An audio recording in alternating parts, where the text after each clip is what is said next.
Well, I'm all packed up for my trip. Which bike should I take? Eeny, meeny, miny, mo. Snakester it is.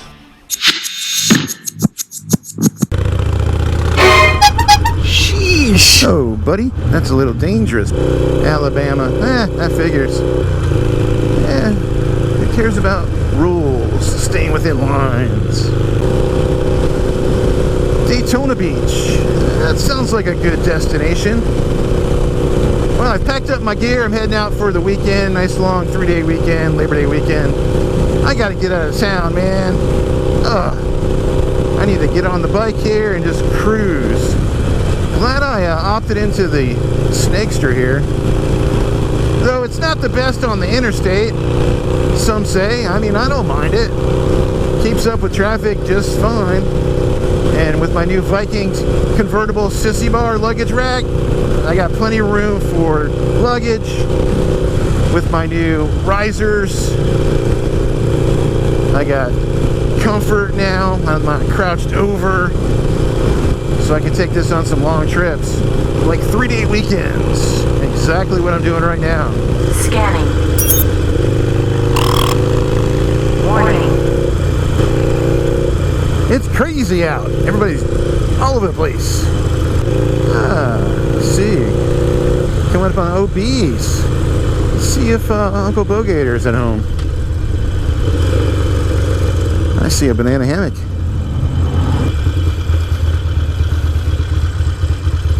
All right. Banana hammock in the flesh. Yeah. Looks like Jack and Colleen are here as well. Let's go see what's happening. What do you want? Bud Light draft. Around here. Drink. American.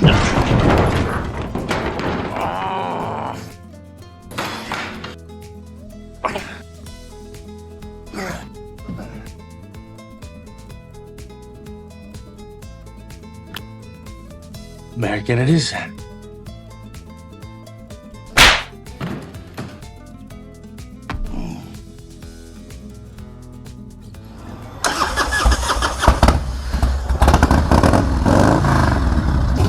Evos never say die.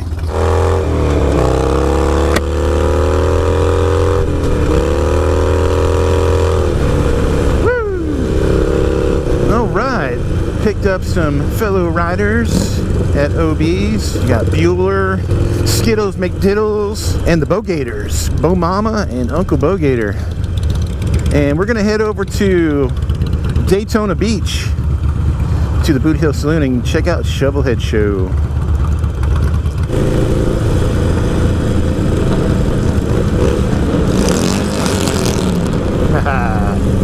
Hell yeah, brother. Got a rev bomb under the underpass. So we got Uncle Bogator, he's got Vans on. Bo Mama's got Vans on. Colleen's has got Vans on, but Jack does not have Vans on. What? I have Vans on, but Jack does not have Vans on. Jack, you don't have the right shoes on. What? You don't have the right shoes. Vans? They're Vans? Yeah. Well, fuck. Yeah.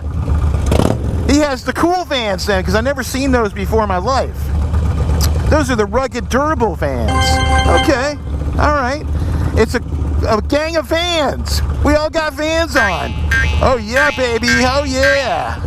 Vans, the official skateboarding shoe for motorcyclists over 40.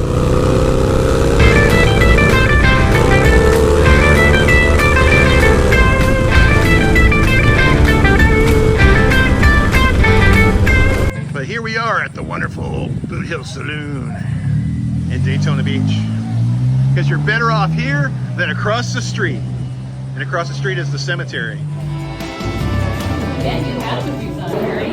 Have you done the weather report yet? WMMBR 1976.5. I did on this video, but I don't do that very much anymore. Yeah. Let's bring it back for nostalgic sake. WM. It's hot as fuck right now. It is hot as fuck.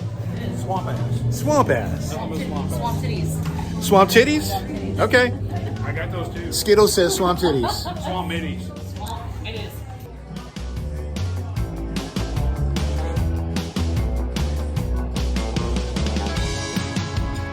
All right, looks like we crashed somebody's birthday party. The Shovelhead Show isn't here. No one knows anything about the Shovelhead Show. So who knows what's gonna happen next.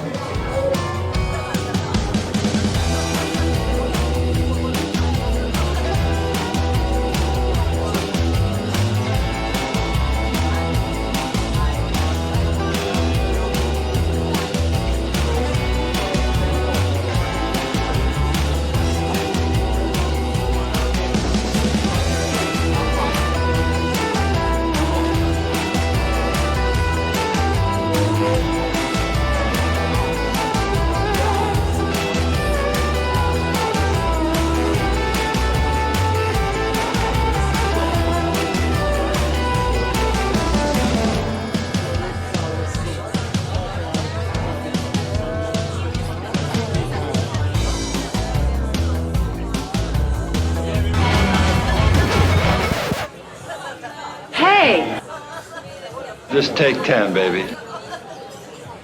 You canceled the Shovelhead Show, man. Them's the breaks. Them's the breaks.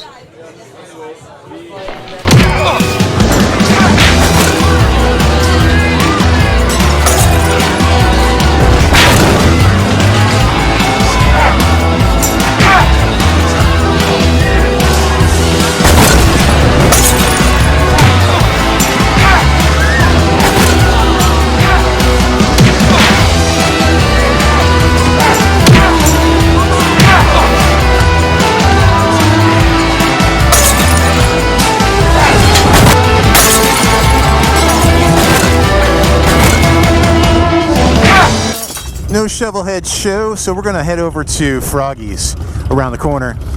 Mike's gonna give us a tour of the inside. His favorite spot here in Daytona. Uh-oh. Busted. Well, they got through. Big Blue, but we were a little too slow.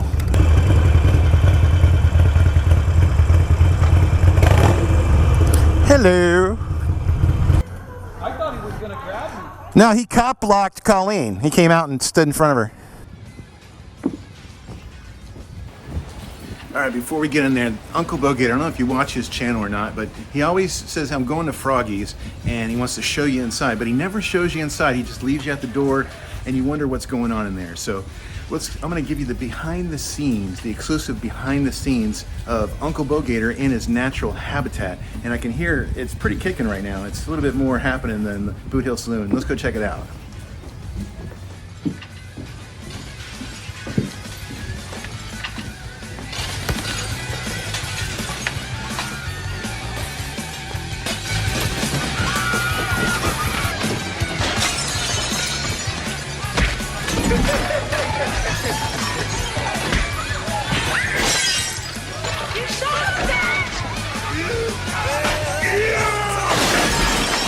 Roadhouse. Well, that's going to do it for Froggies. Hope you guys like the inside tour. We're going to head over to city limits now and catch some grub. See you there.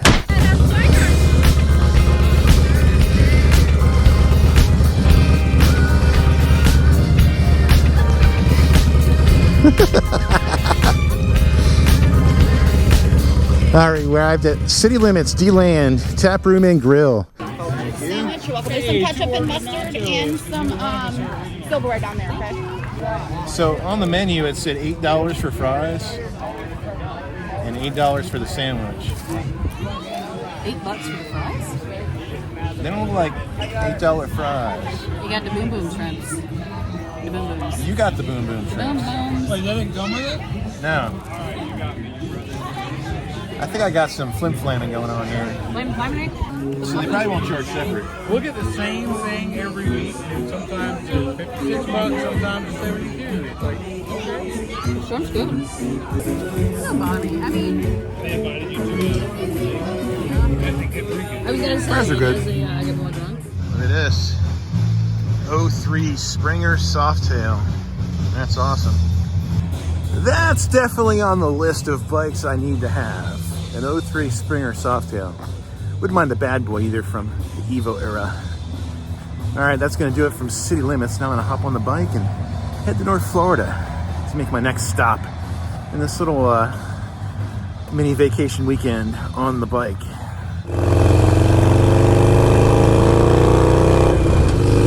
All right. Whew, what a beautiful evening out. It's great seeing the gang there.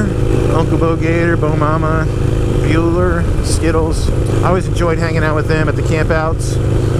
And on the occasional trip I made over to Tampa. Down to earth folks, man. Really good people. So I'm gonna head up to North Florida. Just me and the bike heading to North Florida. Enjoy the sights. I'm gonna go hang out with another friend tomorrow and enjoy the day with them. But yeah, so far really enjoying the Snakester with the new riser, with the way I have the luggage set up, larger travel bag that I got a rain cover on right now. It is like a backrest right on my it's actually at my lumbar, but now I get to stretch out and got a little bit of a backrest to sit on, and I'm enjoying it. And it's the next day. Hello. Who's that? It's Hail Rider. Hell Rider. What's going on? Not much. Ready to get on the road. Yes. How's your Ninja 250? It's good. It's burning rich gas right now. Oh, really? That could be fixed on the 9th. So Have you checked your spark plugs, see if they're really dark? that's on the agenda as well on the 9th, as well as the chain slack adjustment, which I want to update you on my chain later. Oh, okay. So we will definitely discuss what's going on with that. Well, let's get everybody up to speed on what happened with the chain the last time I saw you. I don't know if you can see right there, but to me, that looks like that chain is slacking. Hey, mister, I don't have a chain. I don't have a chain, but It is definitely a little loose. Oh, wow, it's pretty loose. I think we need to go ahead and correct that. We'll get her done. Harbor Freight didn't have what we wanted, so we ended up at Lowe's. And now we're going to attempt to do some parking lot mechanics. Yes. This is where it marks where your chain's sitting, right? These little knobbly nose.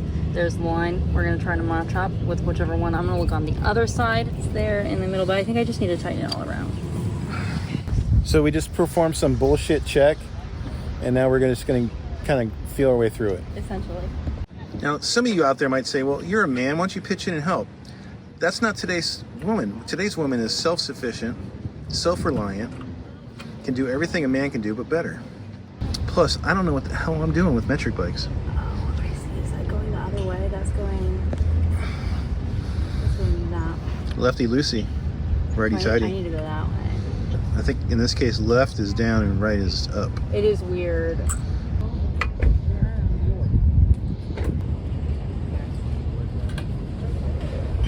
Way tight.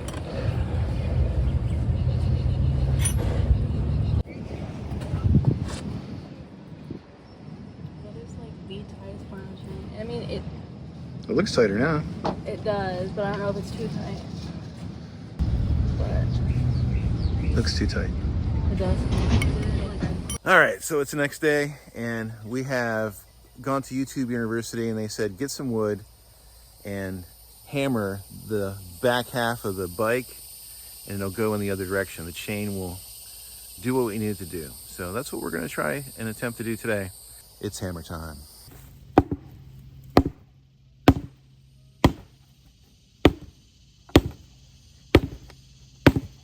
All right, so that hammering didn't do much. No.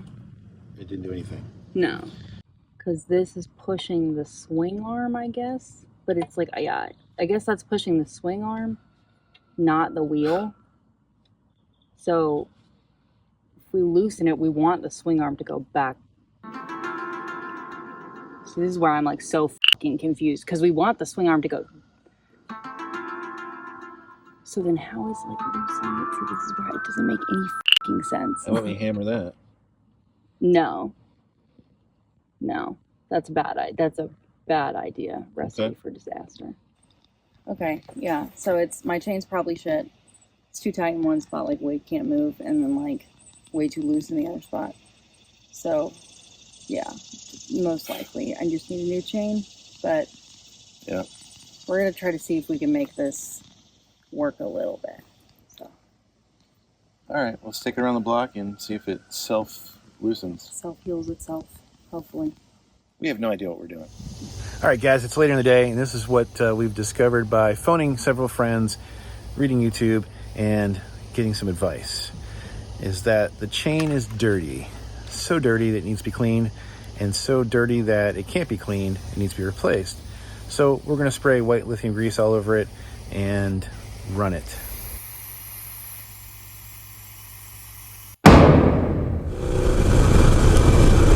So we're up here in north central Florida. We're in, I believe we're in Union County, between Alachua and Union counties, taking a ride on out in the country roads with my good friend Hail Rider. We traverse these rural lands. She wanted to show me some cool rides and routes that she has in her area. And I said, yeah, I can go for some riding. And some roads are smooth and some are not. That's just the way it's going to be. But the charm and the scenery of the country roads, it's unmatched. Really enjoy it. And if you can throw in some twisties and S-turns, that's even better. You got to watch the road for hay. You might have some random clippings and hay. Oh, gorgeous.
Pothole City. I'm all over the place. I am flogging my tires. These country roads are a little rough, but lane position 1 seems to be working out.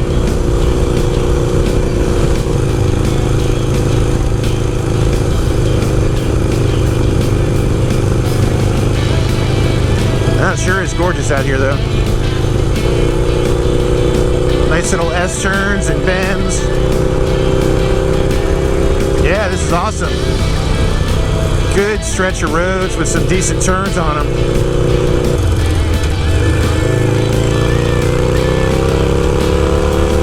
Drop a gear, disappear. It's funny how the country roads, all the different things that you come into play, like tractors, dead animal smells, and lots of potholes. And the grading between position 1, 2, and 3 is way different. It's like a different ride on each lane.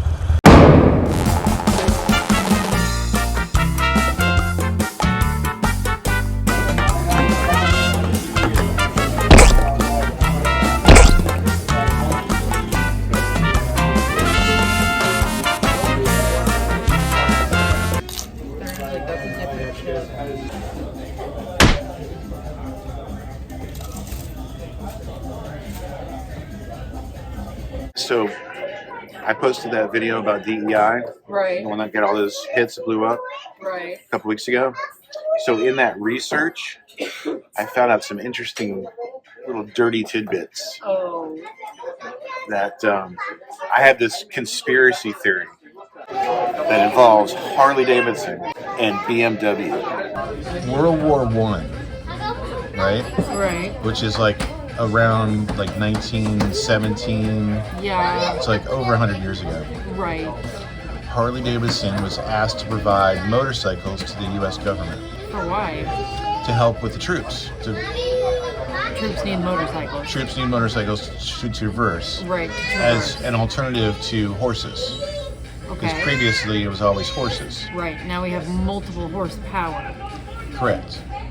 And they still used horses, but the government asked Harley-Davidson to provide so many hundreds of motorcycles. Right. And they did to mixed results using the engine at the time that they had. Okay. So Allied forces, it was a group effort, defeated Germany in World War I. Right. And were able to come by some assets during that war. Assets. Like, Dang. like designs on motorcycle engines. Okay. Right? This is good. And certain technology. Okay.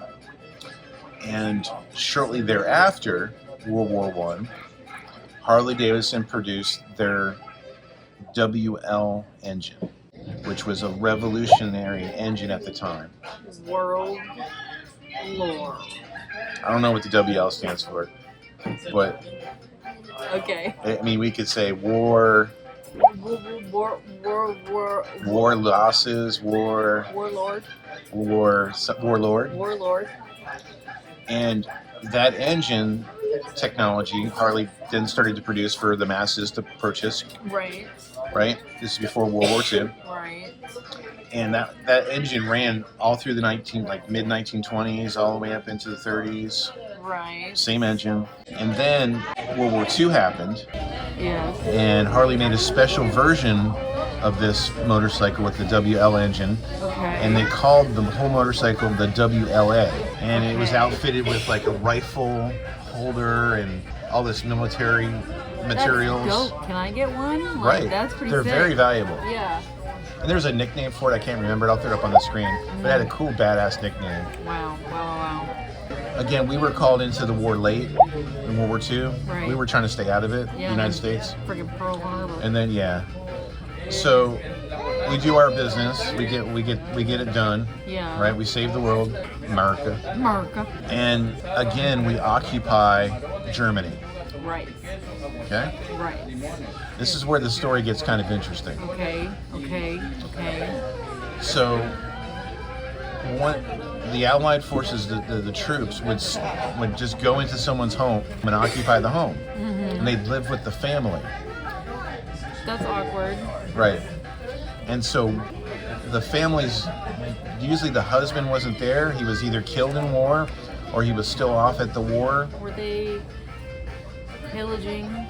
And No, we were not doing that. thank goodness. We're Americans. We're not heathens.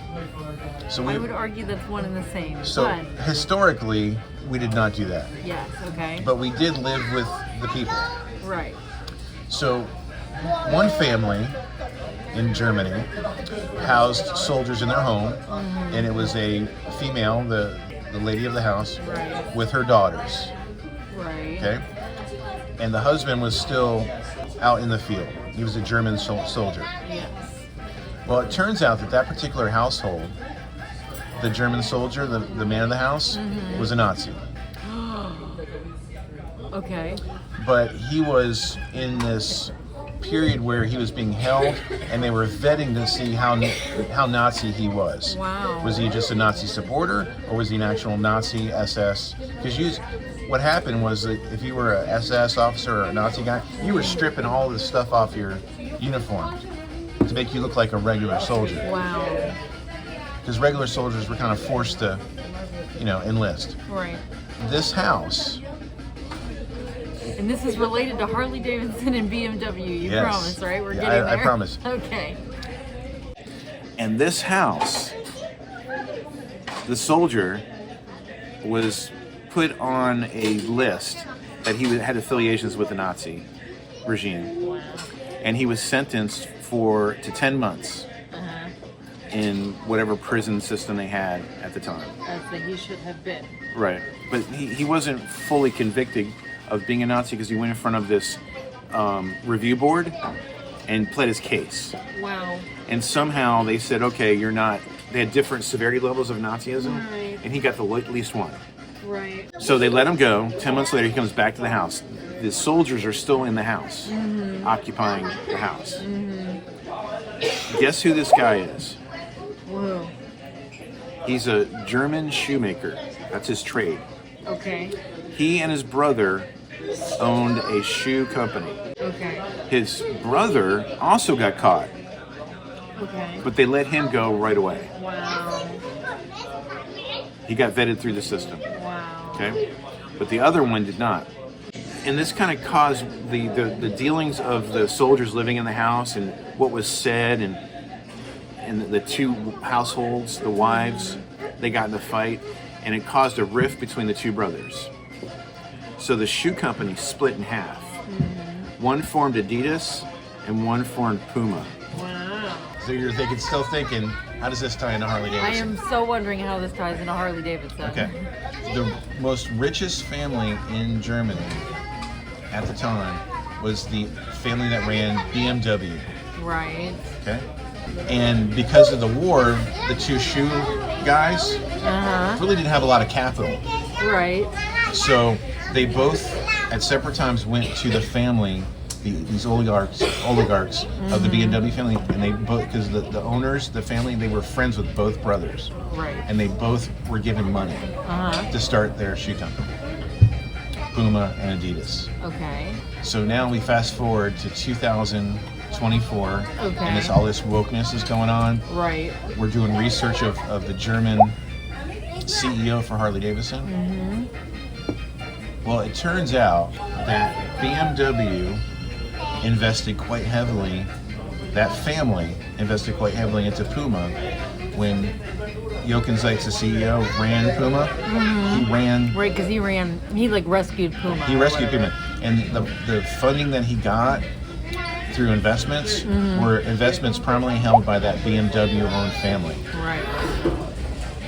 Okay? Okay. Now, how this ties into BMW is that those blueprints, supposedly for the WL engine that were found or given, that technology that was given to Harley-Davidson, helped them develop that technology. Some say that was on blueprints and engineering drawings that were found during World War I that BMW designed. Okay. Okay. So Jochen Zeitz is developing Puma, turned that company around, and in 2007 he has the opportunity to join Harley-Davidson's board. Now the money behind him for helping out Puma back in 1940s, also in the 1990s, was from the BMW family, a German company as well. So these are both German companies. So now Jochen Zeitz gets an opportunity to go on the board of Harley-Davidson. Right.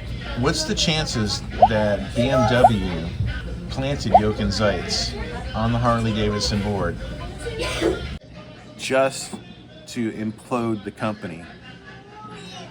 You really think they would do that? Hey, I mean, yeah, you never know. what's that saying?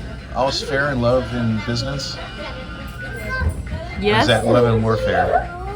Same difference. Wow. That would be crazy. And I mean, is it working? I don't know. Is it working, guys? I think Hill Rider's putting a wrap on this episode. All right, guys. Appreciate you coming along on this one. We really enjoyed it. Love riding these back roads of North Central Florida. And we'll see you on the next one. What's that?